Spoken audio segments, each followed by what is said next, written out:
J'ai une énigme pour vous, entre deux réunions. Il est impossible de s'en défaire, et pourtant on ne peut pas vivre sans. Nous en avons systématiquement plein la tête. Enfin, plus ou moins selon nos caractères et notre constitution, certaines sont noires, d'autres de génie. Elles vont, elles viennent, elles sont simples, élaborées ou farfelues, parfois folles. C'est ainsi que sont nos idées. Est-ce que vous vous êtes déjà penché sur ce sujet et ce qu'en dit la philosophie, tout au moins une partie de la philosophie? L'idée, c'est d'abord ce qui rend le monde intelligible à nos yeux. Le terme provient du idea, latin et avant cela grec, qui veut dire ce qui est vu. Donc sans idée, pas de perception du monde. Alors c'est par les idées qu'on connaît le monde, mais on peut aussi avoir le sentiment d'une certitude absolue sans avoir véritablement mis à l'épreuve ses idées. C'est grâce à l'expérience sensible qu'on peut dire que le soleil se lèvera demain. Alors, lequel parmi les philosophes les plus célèbres a été le précurseur de la définition et de la force des idées? Eh bien, c'est Platon. Pour lui, l'idée de beau, par exemple, existe en soi, elle est absolue et éternelle. Toutes les âmes peuvent la ressentir.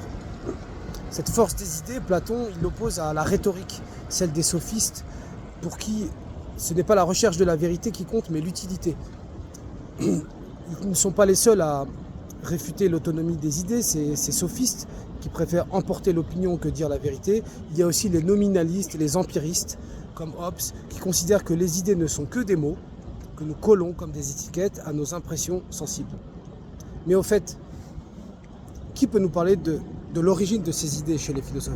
Eh bien, c'est René Descartes, pour qui les idées innées, qui sont nées avec nous littéralement, sont des semences de vérité que Dieu a placées en nous pour connaître la nature avec certitude, sans passer par les sens.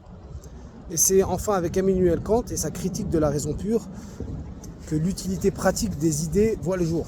Ce philosophe allemand nous explique que c'est par les représentations du monde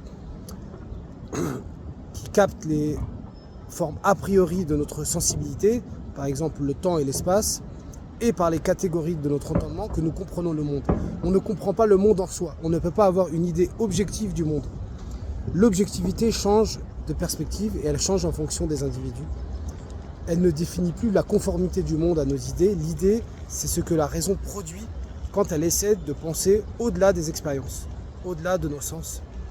Et ce sont les expériences que nous faisons au quotidien qui nous alimentent. Comme la faculté de placer l'existence de Dieu comme cause première au phénomène, on ne peut pas confirmer ni réfuter cette idée-là, on ne peut ni le prouver ni nier, et c'est ainsi que la liberté et l'idéal moral sont possibles. Bonne journée.